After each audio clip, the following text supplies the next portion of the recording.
지금 할 때 내가 아까 걱정되는데 힘 빠져서 나중에 안 돼요. 그래서 너무 그냥 짧게 할래, 짧게.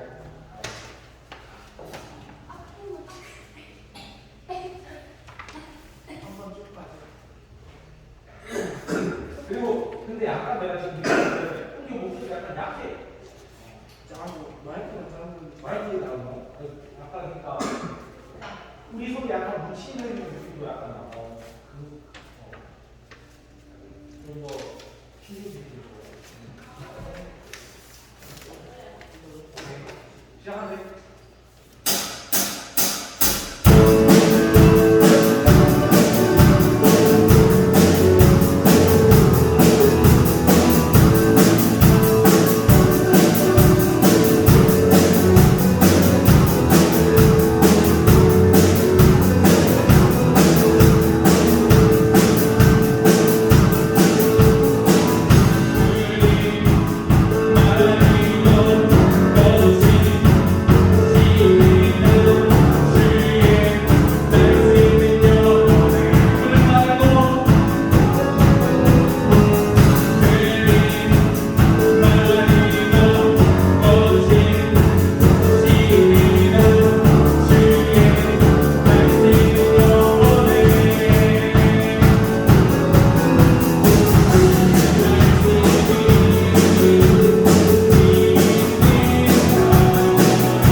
그래서 얘 연습을 많이 못했어.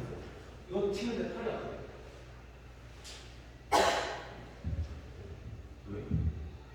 그거는 이제 나는 그거는 들어치는 형이 봐주는 게 나 그래서 그 들어치는 형들한테 물어봤어.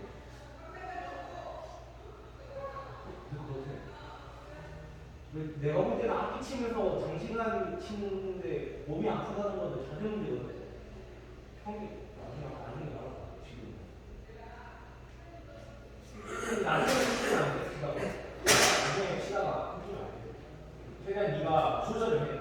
안 아프도. 나는 솔직히 잘 모르겠어.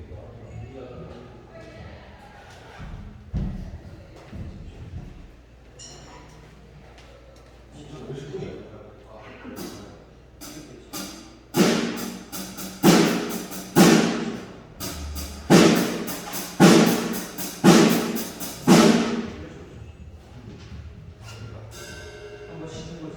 그 순간에 지금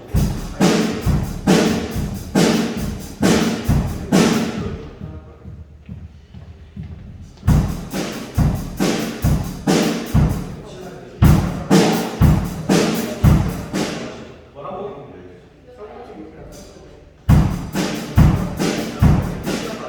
놔둬야 돼.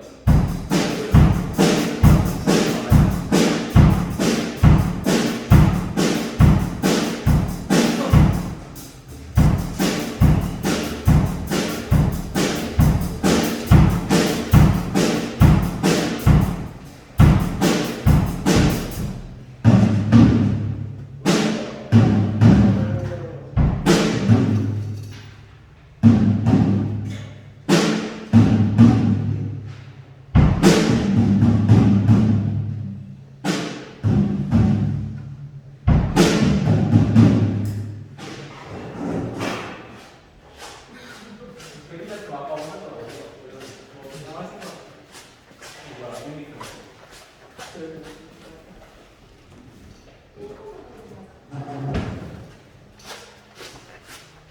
쌤! 신나게 계세요.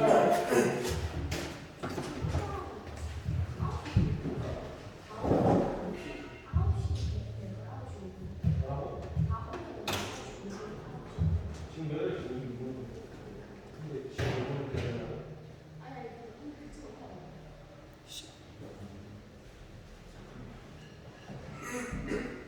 찬양으로 예배에 나아가도록 하겠습니다.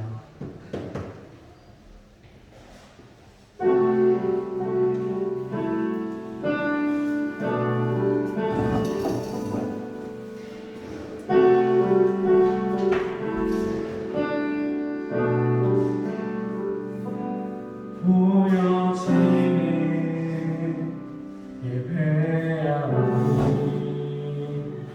마음으로 드린 예배 노래하니 찬양보다 삶으로 고백되는 예배 나를 위한 예배하니 주님 뜻을 따르게 내 맘과 정성 다하여서 주 앞에 드려지는 예배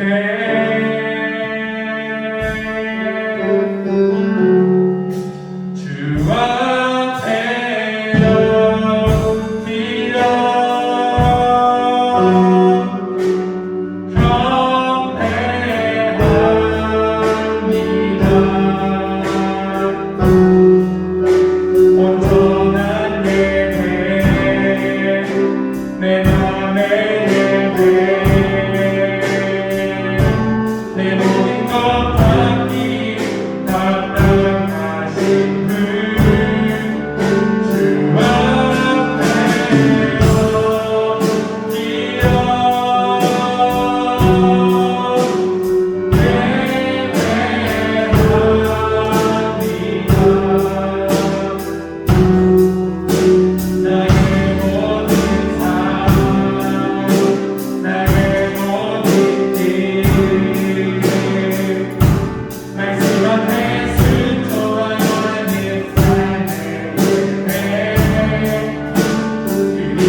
시간 모두 박수로 찬양 나눠보도록 하겠습니다.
다 함께 사도신경으로 신앙 고백 드리겠습니다.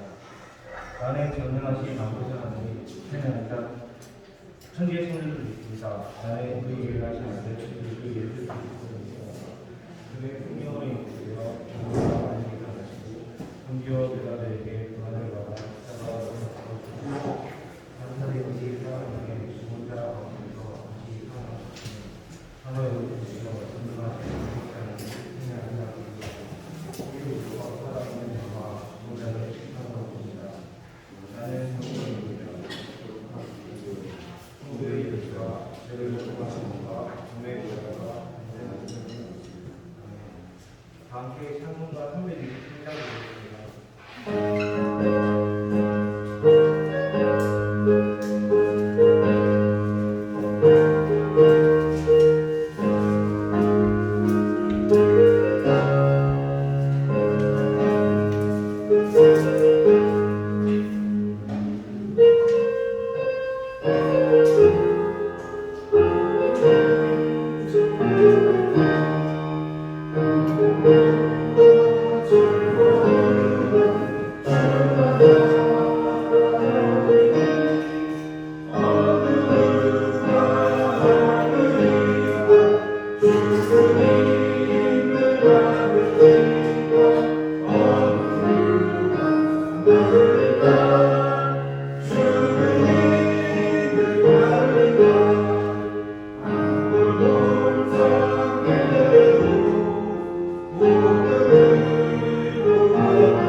예배를 위해 주목의 학생들을 구해주시겠습니다.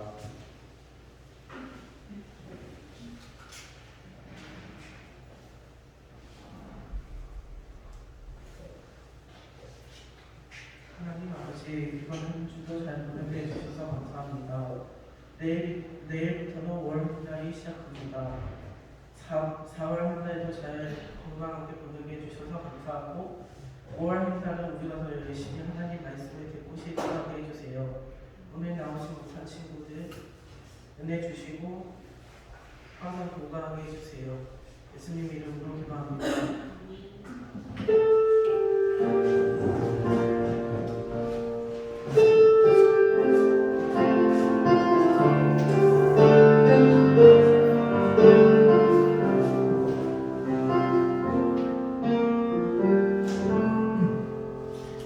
성경 공독하겠습니다. 마태복음 28장 16절에서 20절까지 말씀입니다. 마태복음 28장 16절에서 20절까지.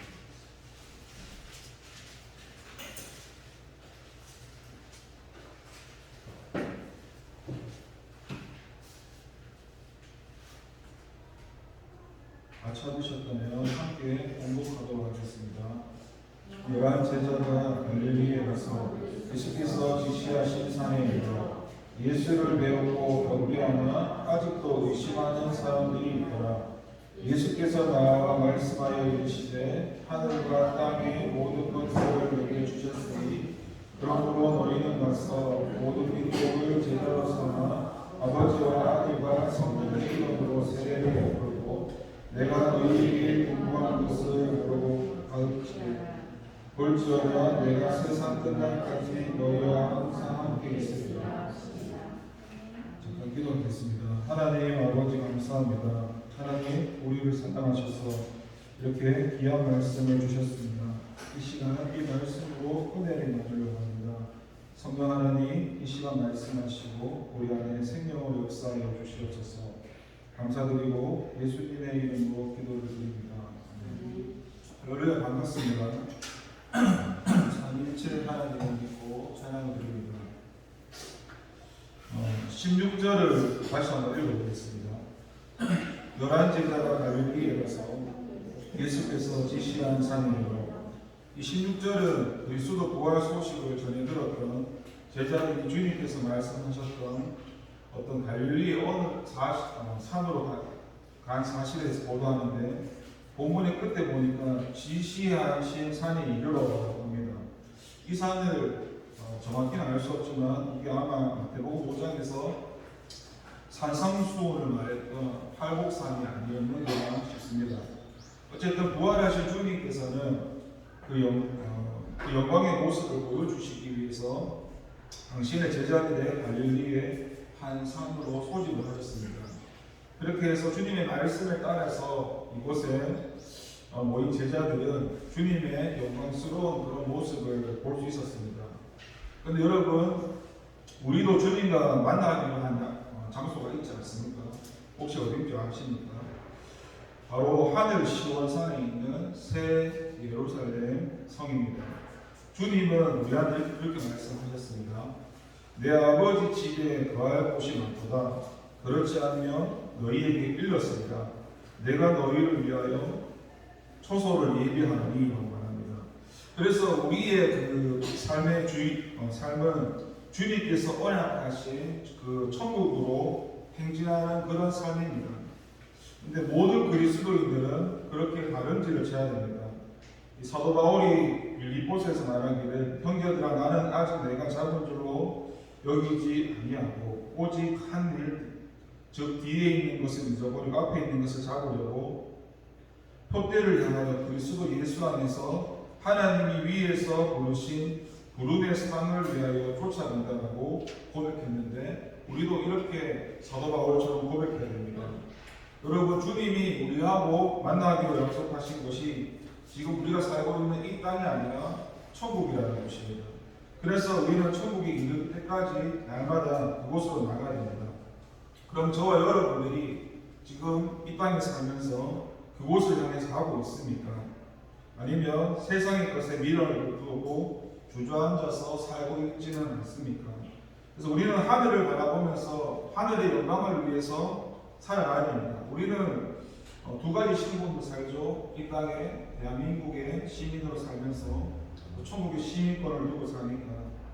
그래서 이 히브리서 기자가 얘기하기를 저 천국에서 주님과 만나기로 한 약속한 우리 성도들에게 모든 무거운 것과 얽매이기 쉬운 죄를 벗어버리고 인내로서 우리 앞에 당한 공주를 경주하며 믿음의 주요 또 온전케 하시는 이인 예수를 바라보자라고 이야기했습니다.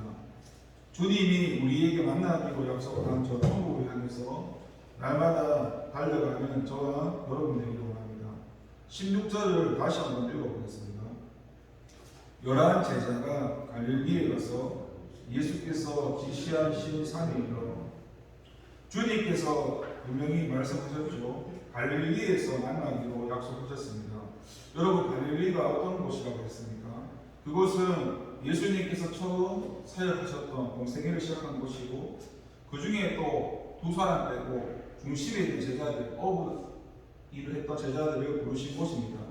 대개 제자들이 하나님 나라에 대한 소망과 주님의 제자로서의 영광을 얻고 기쁜 마음으로 주님을 따라서 나선 곳입니다.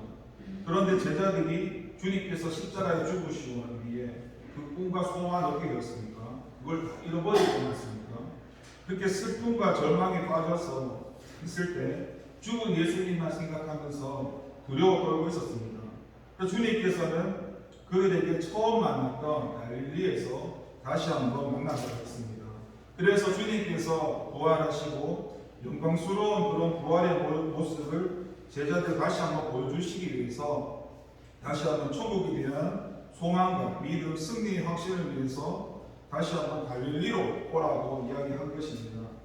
여러분, 우리도 교회 다니고 신앙생활 하다 보면 때로는 하나님이 없는 것처럼, 주님이 없는 것처럼 여겨질 때가 있습니다. 현 시대에는 어떻습니까? 이런 살아가는 것 때문에 걱정하고, 그리고 내 믿음이 정말로 내가 믿음이 있는 사람인가 그렇게 느낄 때가 많습니다. 그때 여러분, 저와 여러분들이 어떻게 해야 될까요? 가장 좋은 방법은 우리가 처음 주님을 영접했을 때 그때 기억해야 됩니다. 아무것도 아니 우리가 어떻습니까? 주님을 알지 못할 때, 주님을 처음 만났을 때 수천 번 지옥 갈 수밖에 없던 나를 구원해 주신 그 주님을 만나고 나서 내가 하나님의 자녀가 되었다는, 천국의 백성이 되었다는 그 기쁨, 그때 만났던 주님의 사랑, 그 은혜를 기억하면서 다시 한번 우리가 힘을 얻고 달려나가야 됩니다. 그래서 신앙의 슬럼프라는 것에 빠질 때마다 주님과 처음 만났을 때, 그때 주님께서 아무것도 모르는 나를 불러서 어떻게 나를 구원하셨는가를 한번 생각해야만 다시 한번 달려갈 수가 있겠습니다. 저도 지난 날을 돌아보니까 주님을 모르면서 살았고, 저는 심지어 죽다가 산 적이 많았는데, 한 가지 예를 들면 예전에 25살, 6살 때가 전성기를 다닐 때가 있었습니다. 회사에서 영업부에서 거의 랭킹 2, 3등 달리면서 연봉 1억은 찍고 달릴 때가 있었는데 참 교만했죠. 그러다가 회사에서 저한테 최고 높은 사람이라서 어떤 그런 얘기를 했었거든요. 당신은 그냥 우리 회사에서 어떤 회사의 어떤 상품을 팔기 위해서 필요한 그런 사람일 뿐이라고 얘기했으나, 저는 가치에 대해서 중요하게 생각하는 사람이라서 그냥 일하는 게 아니라 가치를 가지고 일을 하는데, 그 사람은 그냥 그 회사를 위해서 나를 고용한 그런 존재에 불과하다고 했을 때 그때 멘탈이 깨졌습니다. 그래서 돈이고 뭐고 필요 없고 회사를 때려쳤습니다. 왜냐하면 내한테는 돈보다 가치가 중요했고, 저는 돈을 벌기 위해서 산 것이 아니라 내 자신을 상품으로 팔면서 살았었거든요.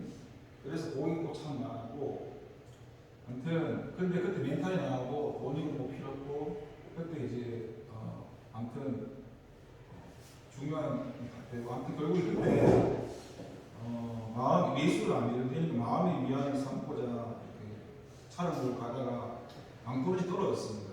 떨어져가지고 차가 부서지고, 원래는 죽었는데 의식이 돌아와가지고 삐우 삐우 이런 소리 들려서 실려가가지고 살았습니다. 그때 경찰 저 조사 나왔잖아요. 가서 저한테 그렇게 얘기하더라고요. 좀 전에 뭐 사고 당신이 주고 그 자리에서 저와 상관없이 3명이 죽었다 하더라고요.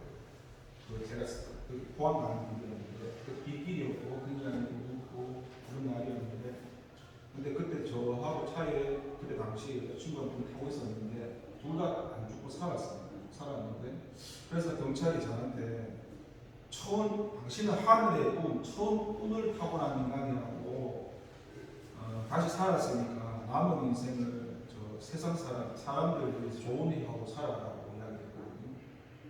근데 저는 그때 하늘을 보면서 하나님 누군지 모르는데 개쌍욕을 했습니다. 개쌍욕을 하면서 차라리 죽고 싶었어요.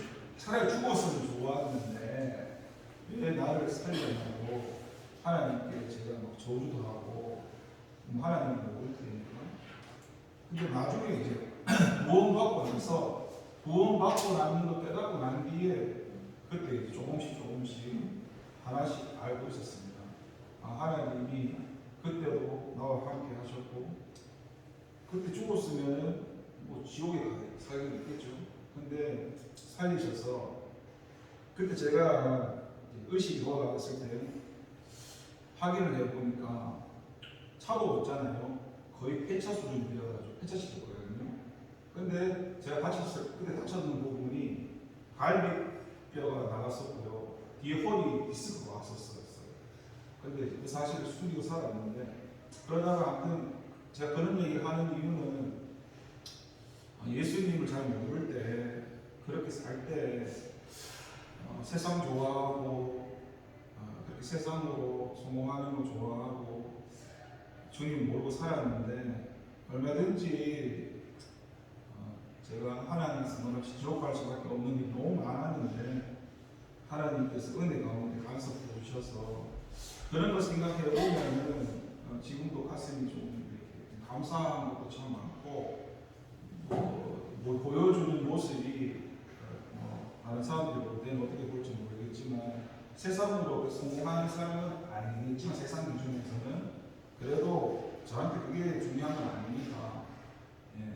그래도 은혜를 받으면서 가장 중요한 게 인생의 목표가 하나님으로 바뀌어졌던 거. 그렇게 제가 예수 믿고 나서 지금 거의 이제 8년차죠. 그렇게 왔거든요. 은혜 가운데. 그런 걸 생각해 보면 지금도 힘들 때나 어려울 때 그런 하나님을 생각하면서 달려나가고 있습니다. 여러분 제가 엊그제 학교 갔을 때도 진짜 힘들었거든요. 왜 힘들었냐면 거기 다 교수님이 목사님이신데 하나님이 훈련이셨는데 제가 잘못한 것도 밖에 없는데 인격을 발라버리고 욕하고 저보고 목사하지 마라 하고 목사 한수 받지 마라 하고 온갖 대상을 다 먹었거든요. 저는 왜 그런 거 처음 보고 관계가 맺어지지 않은 상태에서 내가 뭘 잘못했을까? 근데 처음 학교 갔을 때도 많았었어요. 근데 그걸 하나님의 사건을 바라보면 기분 나쁜 게 없거든요. 인간적으로 보면 기분이 나쁘죠. 먹을 건 들고.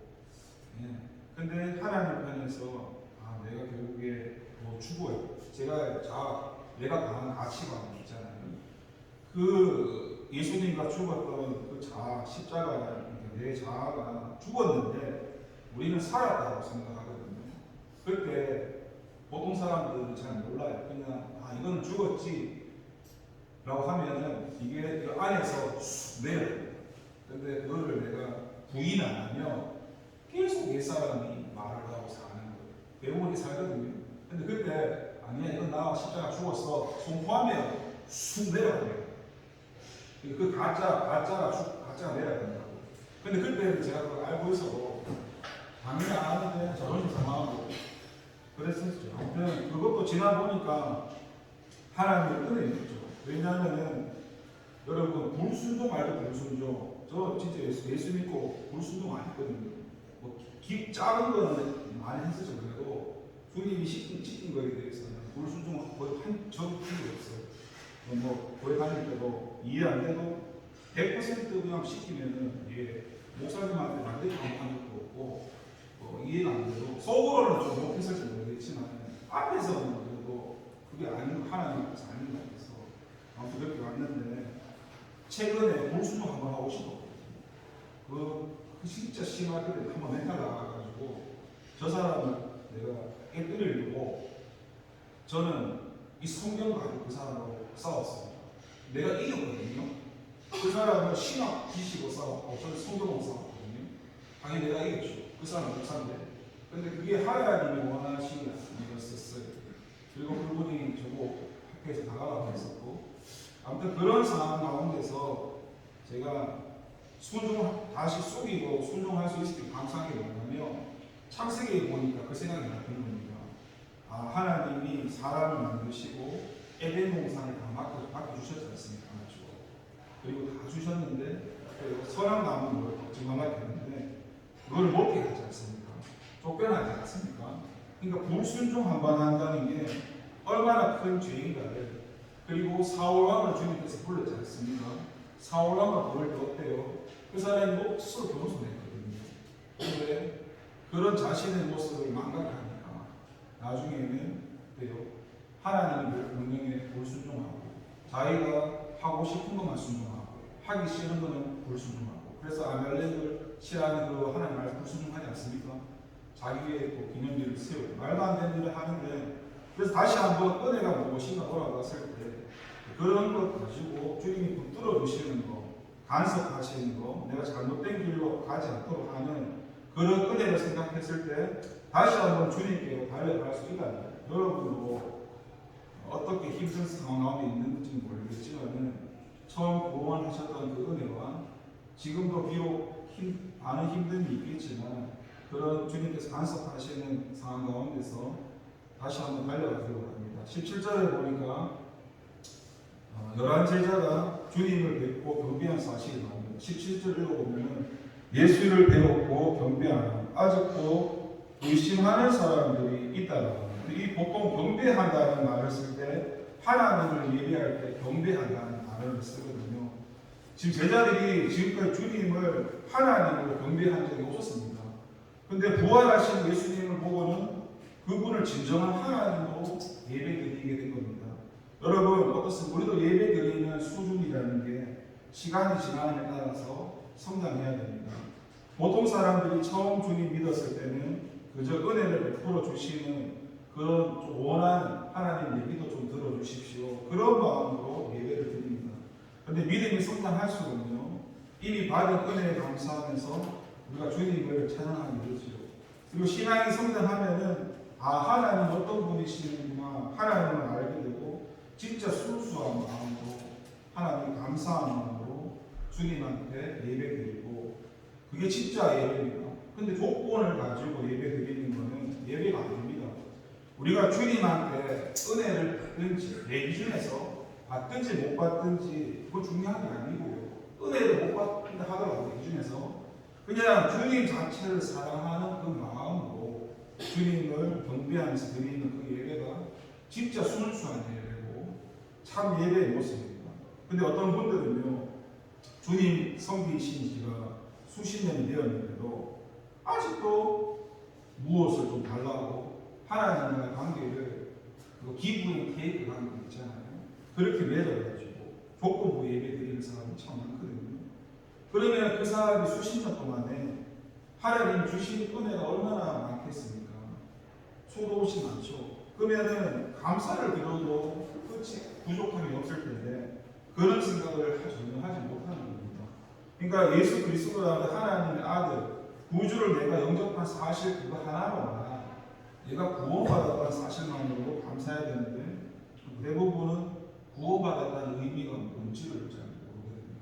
구원이 뭔지 그게 어떤 의미인지를 잘 모르니까 그렇게 살아가죠. 근데 우리가 신앙이 성장하면 예배의 첫 모습도 알게 되고 그렇다면 우리도 지금 모아가야 됩니다. 우리는 어떤 모습으로 주님 앞에 예배를 드리고 있는지 그리스도께서 우리의 주님이 된 사실만으로도 감격하면서 감사하는 예배를 우리가 드려야 한다는 것입니다. 그래서 내가 지금 어떤 예배 수준으로 주님 앞에 예배를 나가고 있는지 돌아볼 필요가 있습니다. 18절을 한번 읽어보겠습니다. 예수께서 나와 말씀하여 이르시되 하늘과 땅의 모든 권세를 내게 주셨으니 이 18절 말씀이 부활하신 주님의 대선언입니다. 하늘과 땅의 모든 권세를 하나님 아버지께로부터 위임받았다는 선언이고요. 여러분 본전의 말씀을 다시 한번 주목하기 바랍니다. 분명히 뒤에 보니까 하늘과 땅의 모든 권세를 내게 주셨으니 라고 하셨습니다. 이게 무엇을 의미하는 말입니까? 전에는 제한적인 권세만 지니고 계셨다는 뜻이 아니겠습니까? 주님은 주님의 십자가 사건 이전에는 병도 고치고 귀신도 쫓고 죄를 용서하고 자연을 다스리시고 죽은 자를 살리는 권세를 가지고 계셨거든요. 근데 아버지 뜻대로 그 몸과 마음을 십자가에 다 드리시고 난 후에는 하늘의 권세까지 위임받으셨다는 그런 뜻입니다. 하나님 아버지께서 행하실 그런 구속사의 섭리 가운데 구원뿐 아니라 이제는 심판까지 하시는 왕 중에 왕이 되셨다는 뜻입니다. 물론 주님께서 하나님과 동등하신 분이고 그분께는 처음부터 그러한 권세가 있었습니다. 그런데 그분은 어떤 이런 구원의 구속사역을 위해서 그 모든 권세를 아버지 하나님께 다 맡기시고 육체를 입고 이 땅에 오셔서 십자가를 지신 거거든요. 그런데 이제는 죽음에서 부활하셔가지고 하나님으로부터 이전에 가지셨던 그 권세를 다시 부여받게 된 것입니다. 여기서 우리는 정말 중요한 사실을 알 수 있는데 하나님의 아들이 그리스도께서 아버지 하나님을 위해서 자신의 모든 것을 다 들이신 후에 권세를 온전히 얻으셨다는 겁니다. 그리고 우리는 그럼 어떻게 해야 하겠습니까? 어떤 사람들은 교회 다니면서 그렇게 얘기하거든요. 그냥 기도 많이 하면은 하늘의 권능과 은사들 풍성하게 받을 거니까 기도 많이 하라고 생각하고 가르치는 분들이 많습니다. 그런데 기도만 해가지고 하늘의 능력이라는 것을 온전히 얻을 수가 없죠. 주님께서 뭐라고 하셨습니까? 내 이름을 위하여 집이나 형제나 자매나 부모나 자식이나 전토를 벌인 자마다 여러 배를 받고 또 영생을 상속하려고 하지 않으셨습니까? 이 말씀이 자신과 자신의 것을 하나님 나라를 위해 바친 자가 천국의 풍성한 권세와 영광을 누리라는 말씀입니다. 자신을 모두 바쳐서 하늘과 땅의 권세를 위임받으신 그런 주님의 모습처럼 우리에게 설명합니다. 여러분, 영생 구원이라는 게 우리의 공로가 단 1%도 없습니다. 전적인 하나님의 은혜로 예수님을 믿고 구원받는 것이고, 그런데 천국의 풍성한 권세와 영광을 누리려면요, 주님께서 전적으로 헌신하는 생활을 우리도 해야 하는 겁니다. 그래서 성경에서 하나님의 일이 그대로 있으며 아무 열매도 맺지 못한다. 땅에 심어져서 썩어야만 풍성한 열매를 맺는다 했습니다. 근데 우리가 주님께 헌신하지도 않고 믿기만 하는 성도는요, 하늘의 풍성한 상급을 얻지 못하고요, 구원을 받았을지 모르겠지만, 이런 단어는 그렇지만 아무튼 부끄러운 그런 구원으로 주님 앞에 서게 될 것입니다. 그래서 먼저 우리 자신을 우리가 주님의 의의 도구로 드려야 됩니다. 주님께 받은 재능과 물질을, 그 은사를 주님을 위해 써야 됩니다. 그래야 하늘의 선물을 우리가 받게 됩니다. 여러분, 우리가 이 땅의 돈이나 시간이나 또 육적인 것을 아까워하지 않습니까? 이거 내 유익과 만족을 위해서 계산하면서 주님을 섬기고 교회 다니지 않습니까? 그렇게 좋은 생활하면서 교회 다니면 그렇게 돈 아까워하고 시간 아까워하고 내 목숨 소중히 여기는 사람이 어떻게 거룩한 그런 하나님의 권능과 은사를 받을 수 있겠습니까? 여러분, 19절과 20절 말씀을 읽어보겠습니다. 그러므로 너희는 가서 모든 민족을 제자로 삼아서 아버지와 아들과 성령의 이름으로 세례를 베풀고 내가 너희에게 공부한 모든 것을 가르쳐 지키게 하라. 볼지어다 내가 세상 끝날까지 너희와 항상 함께 있으리라. 여러분, 19절과 20절이 주님께서 말씀하신 지상 대명령입니다. 그 명령의 내용이 복음 전파하는 우리가 지금 하고 있는 전도입니다.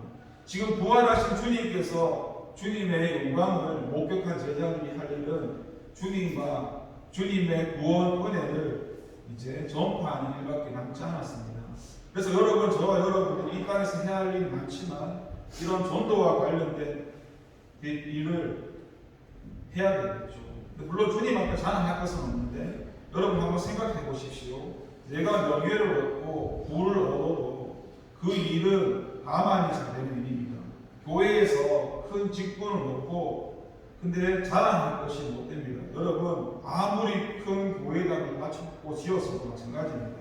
세상에서 명예 얻고 교회에서 직분을 얻고 큰 교회당을 바치는 목적이 무엇입니까?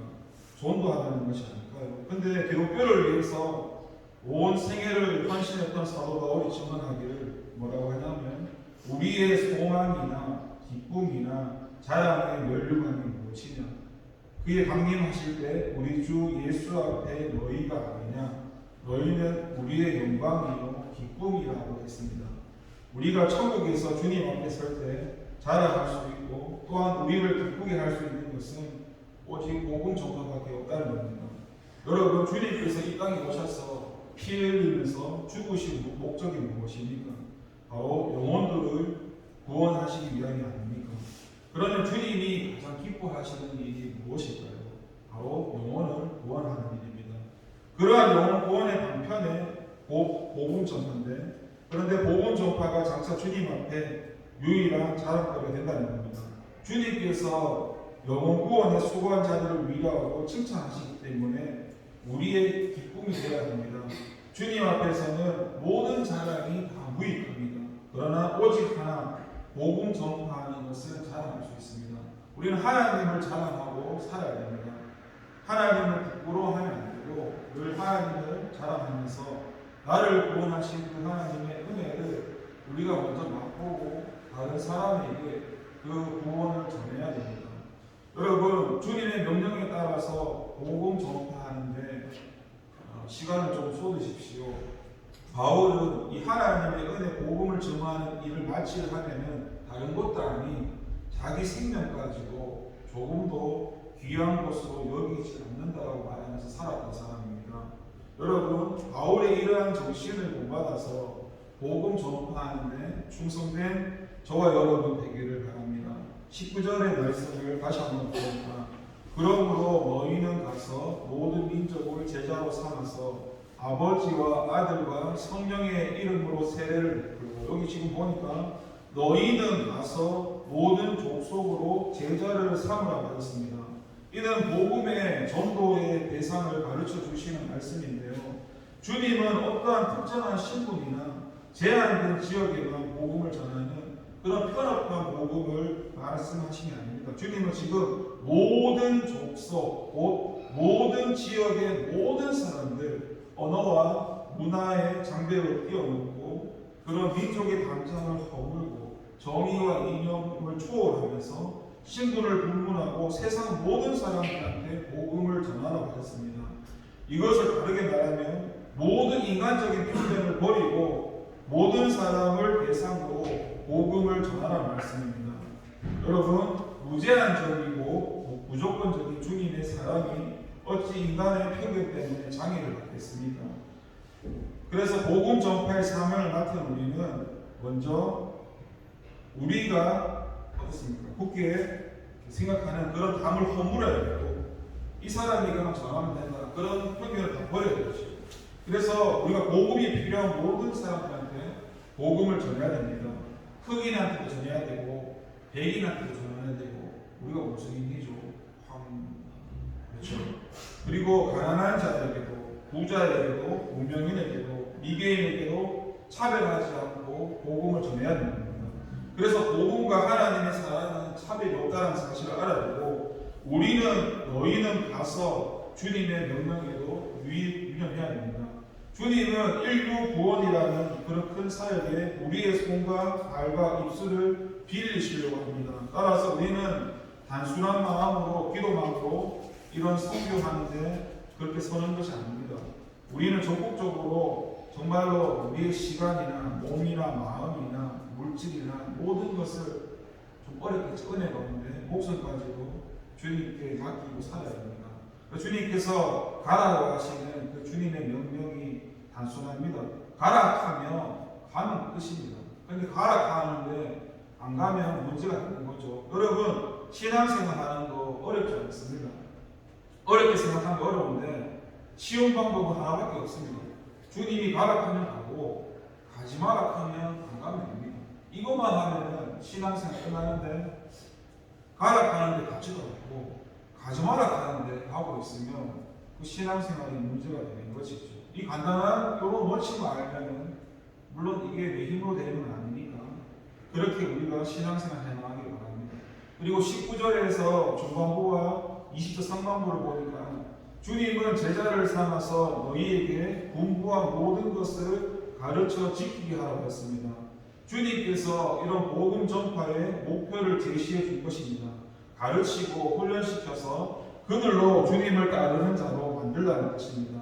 그래서 이런 복음 전파의 목표가 죄로 물든 영혼들, 어둠과 절망 중에 탄식하고 있는 사람들에게 십자가와 부활의 진리를 가르치면서 주님의 뜻을 쫓아 사는 법을 훈련시키므로 그들로 하여금 마침내 혼자서는 능히 주님의 가신 길을 비춰줄 수 있는 성숙한 제자가 되어야 하는 겁니다. 양육시켜야 되는 겁니다. 여러분, 이 양육이라는 게 중요한데요. 어떤 분들은 전도해가지고 예배로 되는 사람이 있습니다. 내가 전도했으면 내가 그 사람의 주인은 아니지만 그 사람이 어느 정도 주님을 만날 수 있을 때까지 함께 기도해주고 도와줘야 되는데, 교회에 던져놓고는 자기 혼자 나 몰라 하는 사람이 많거든요. 하나님 알아서 하시겠지 뭐. 하나님 알아서 하시는데 전도했으면 물론 은혜인데 그 사람이 잘 정착할 수 있도록 전화도 하고 안부도 물어보고, 왜냐하면 그분이 주님께서 내게 맡기신 영혼이니까. 내가 하나님은 아니지만 하나님께서 그분을 맡기셨으니까 전도가 양육하는 까지 이어져야 한다는 거. 여러분 전하시면서 혹시 여러분 친구가 교회에 왔을 때 그분이 교회에서 하는 일이 좀 정착하기 힘들어 하신다면 그 친구에서 기도하시고 도와주시고, 때로는 친구들이 좀 아깝지만 용돈을 써서라도 좀 맛있는 걸 사줘서라도 어떻게든 그 사람이 주님께 가까이 가서, 물론 그게 내 힘으로 되는 건 아니지만 내게 맡겨진 것에 최선을 다하는 사람이 되어야 되겠지요. 그리고 그런 수고가 있어야 됩니다. 그래서 여러분 특별히 한 가지 예를 들어보면은 성경의 사도 바울을 보면요, 그런 복음 전파를 위해서 내가 수고를 넘치도록 하고 심지어 감옥에 갇히기도 하고, 그리고 매도 수없이 맞아가지고 또 여러 번 죽을 뻔했다고 합니다. 수고하고 애쓰고 심지어 여러 번 잠도 자지 못하고 줄이면서 목마르고 여러 번 굶고 춥고 헐벗었다고 얘기합니다. 복음을 위해서 그렇게 힘들게 고생하면서 자기 생명도 아끼지 않았던 게 사도 바울입니다. 그리고 그 사람은 거기서 그친 것이 아니라 주님의 제자 삼는 일에 최선을 다했죠. 그가 고백하기를 날마다 내 속에 눌리는 일이 있으니 곧 모든 교회를 위하여 염려하는 것이라. 누가 약하면 내가 약하지 않으며 누가 실족하게 되면 내가 애타지 않더라 했습니다. 이것이 여러분 바로 제자를 삼으라는 주님의 명령에 충성하는 자의 모습입니다. 바울과 우리도 동일한 사명을 받았는데 우리도 이러한 자세와 마음이 우리 가운데 있어야 합니다. 마지막으로 20절을 한번 보면은 내가 너희에게 분부한 모든 것을 가르쳐 지키게 할지어다. 볼지어다 내가 세상 끝날까지 너희와 항상 함께 있으려 합니다. 볼지어다 내가 세상 끝날까지 너와 항상 함께 있으리라는 약속인데, 주님은 일찍이 주님께서 승천하시고 보혜사 성령을 보내주실 것을 약속하시면서 또 다른 보혜사를 너희에게 주사 영원토록 너희와 함께 있게 하시리니 저는 진리의 영이가 세상은 능히 저를 받지 못하나니 이는 저를 보지도 못하고 알지도 못하니라. 그러나 너희는 저를 아나니 저는 너희와 함께 거하시며 또 너희 속에 계시겠습니다. 내가 너희를 보아와 같이 버려두지 아니하고 너희에게로 오리라 말씀했는데, 이게 무슨 말이냐면 주님께서 주님의 영이신 성령을 통해서 우리와 영원히 함께 하시겠다는 말씀입니다. 이 말씀대로 주님은 6월절 어린아이로 죽으신 후에 50일이 지난 그 오순절날 성령을 보내어 주셨습니다. 그래서 성령은 그 이후로 지금까지 주님을 믿는 모든 성도와 함께 하십니다. 여러분, 우리 곁에는 그리스도의 영이 함께 하고 계시다는 사실을 믿으시기 바랍니다. 가끔 어떤 분들이 이상하게 생각하시는 분이 있는데 여러분 기억하십시오. 주님은 우리가 예수님을 믿잖아요. 우리 안에 하나님이 내주하시거든요. 내주하신 하나님이 빠져나가는 일이 없습니다. 근데 그 사람들은 하나님이 들어왔다가 또 내가 죄를 지으니까 빠져나갔다가 회개했는데 다시 내 안에 들어왔다. 말도 안 되는 소리거든요. 성경적으로는요, 예수님을 믿잖아요. 그러니까 예수님을 믿는다는 게 내가 믿는 게 아니거든요. 하나님의 은혜로 성령을 통해서 예수님을 믿잖아요. 그럼 그 하나님이 성령님이 우리 안에 들어오십니다. 들어오신 분이 나가는 일이 없거든요. 그러니까 여러분, 하나님이 여러분 안에 계신 거 꼭 믿으시기 바랍니다. 딴 데 안 갑니다. 내가 죄를 지어서 내가 주인 되어 살아서 하나님이 없는 것처럼 보이지만 하나님은 예수님을 믿는 사람 안에 계시거든요. 그 내주하신 하나님이 여러분이 참 나중에 신앙이 성장하시면 내주하시는 게 아니라 내주하셨는데 내재하시는 거죠. 내재가 뭐냐면 내주하신 하나님 들어오셨는데 내재하셔서 다스려 가셔서 이끌어 가신다는 걸 알아야 됩니다. 심지어 저와 여러분이 잠자는 시간 있잖아요. 그 시간 가지고 성령님이 우리를 바꿔 가시거든요. 이건 좀 설명하기 어려운데 아무튼 내가 잠자는 시간에도 하나님이 일하시고 있고 하나님은 일을 안 하신 적이 없습니다. 내가 단지 하나님을 모르고 느끼지 못하고 믿어지지 않아서 하나님이 어디 계시지 생각하지만 하나님은 저와 여러분 속에 그 마음 속에 계시다는 거 꼭 기억하시기 바랍니다. 그것만 여러분 믿어지면요 크게 낙심하거나 절망하는 일 없습니다. 때로는 시험 들어도 진짜 하루 안에 옵니다. 저도 처음에 믿음이 약할 때는 한 달, 두 달, 세 달 죄 짓는지도 모르고 심지어 6개월까지 간 적도 있었거든요. 근데 성장하면은 3개월, 1개월 아까처럼 멘탈이 한번 팍 깨져도 진짜 약할 때는 떨어져 나가서 6개월 성장하면은 일주일 안에 회복되고 내한테 진짜 저주에 쓴소리를 맞아도 팍 맞아도 진짜 일주일 안에 회복 다 됩니다. 성장하면요 내 안에 주님께서 계시기 때문에 우리의 신령 다 회복시키시고 다시 한번 주님께 나갈 수 있습니다. 성장한 사람하고 성장하지 못한 사람의 차이가 뭐냐? 돌이키는 시간이 다른 겁니다. 성장 안 하면 1년이 걸릴지 2년이 걸릴지 교회는 오다는지 모르겠지만 주님한테 못 나가죠. 성장하면 주님이 힘도 주시고 깨닫게 하시고 내가 여러분한테 잠깐만 내가 주인 되어 말을 해도 그 말하는 중에도 주님께서 네가 주인 되어서 말하고 있다는 걸 바로 깨우쳐 주십니다. 그만큼 성장하면 내가 주인 되어 살고 있다는 게 바로 인식되고요. 바로 돌이켜서 주님 의지하면서 살아갈 수 있습니다. 여러분 주님께서 다른 곳에 계신 게 아니라 여러분 안에 계시다는 것을 믿으시면서 그게 믿어지면은 어디를 가든지 북한에 가서도 주님을 전할 수 있고 이슬람에 가서도 주님을 전할 수 있고 나와 함께 하시는 하나님이 믿어진다면 생명도 두려워하지 않고 주님을 부끄러워하지 않고 그렇게 살아갈 수 있겠습니다. 기도합니다. 하나님 아버지 감사합니다. 주님께서 전하라는 그 복음 명령을 하나님 기억하게 하시고 생각나게 하시고 믿고 받아들여지게 하시옵소서. 먼저는 내가 구원을 받았는지 안 받았는지 알아야 합니다. 구원의 확신이 없는 사람은 주님을 전할 수 없습니다.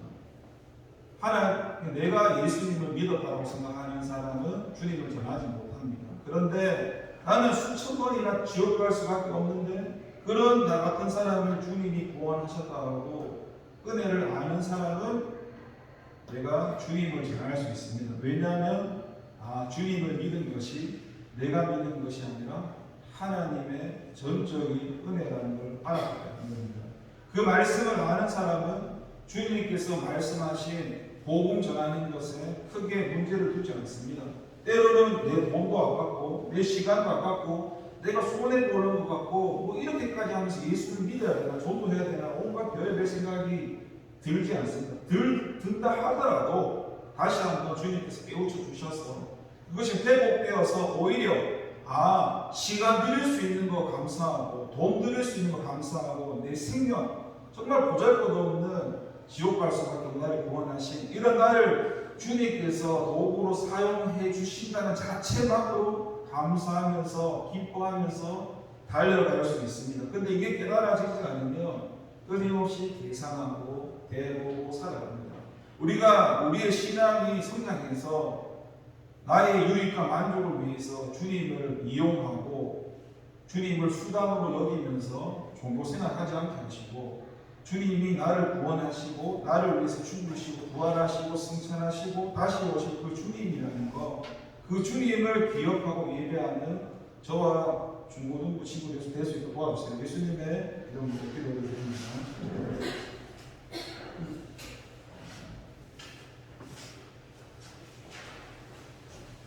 봉헌 찬송하겠습니다. 50장 1절 말씀입니다.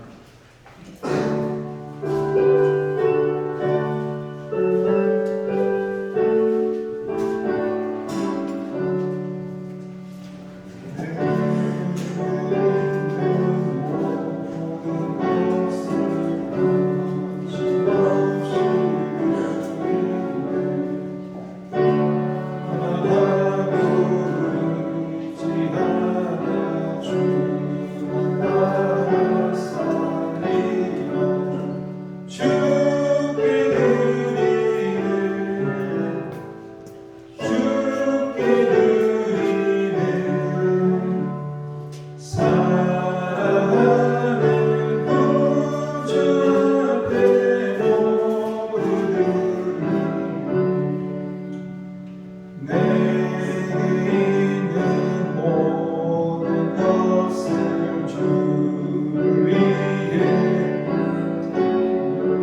드리네 사랑하는 구주 앞에 모두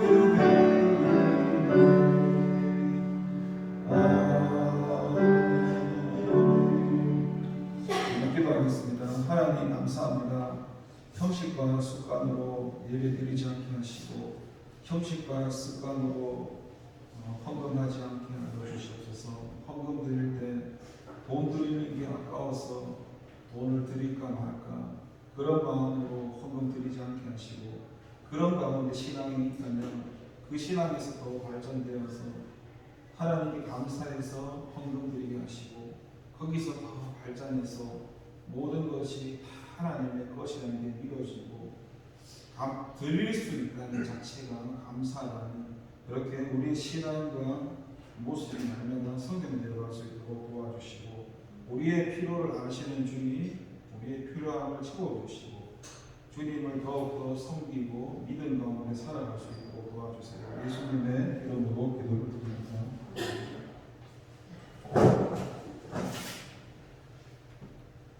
주님 가르쳐 주신 기도하겠습니다. 하늘에 계신 우리 아버지의 이름을 거룩하게 하시며 아버지 나라가 오게 하시며 아버지 뜻이 항상 땅에서도 이루어지게 하셔서 오늘 우리에게 일용할 양식을 주시고 우리가 우리에게 잘못한 사람을 용서하여 준 것 같이 우리 죄를 용서하여 주시고 우리를 시험에 빠지지 않게 하시고 악에서 구하소서. 나라와 권능과 영광이 영원히 아버지의 것입니다.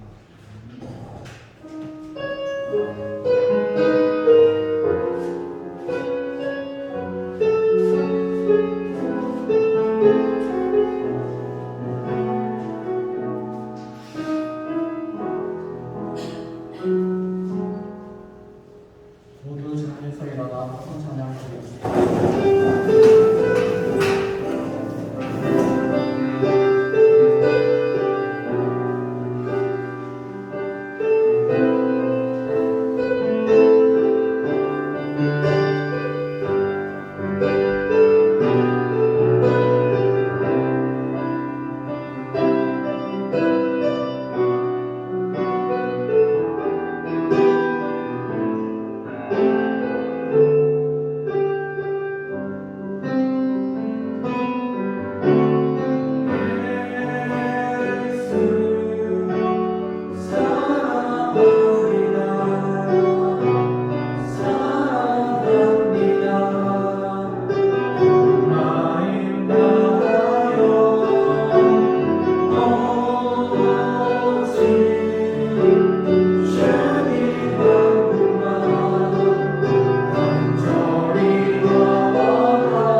하나님을 도울 수 있다는 감사합니다.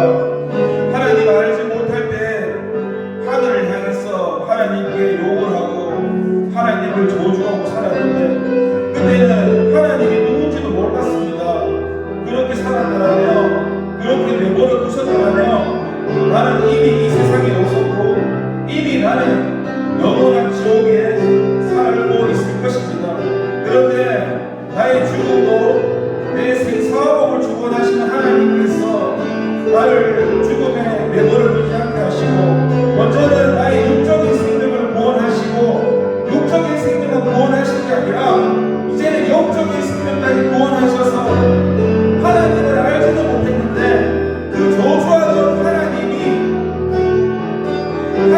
살아계시다는 그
중고등부를 기억하시고 우리 중고등부를 주님의 기쁨으로 삼아주시고 주님의 소망으로 삼아주셔서 주님의 뜻과 하나님의 나라를 이루는 데 부족함이 없도록 우리는 부족합니다. 하지만 하나님이 완전하시니까 내가 하지 않아도 되고 내가 한다면 잘해야 되겠지만 내가 하지 않기 때문에 잘할 필요도 없고 그냥 하나님 말씀에 순종만 하면 됩니다. 가락하면 가고 서락하면 서고 나머지는 하나님이 다 이루어 하실 것입니다. 그 하나님을 믿고 살아가는 중고등부 될 수 있도록 도와주세요. 예수님의 이름으로 기도드립니다. 다른 소식은 없고 늘 하나님의 사랑을 기억하시고 또 만나는 일 주님을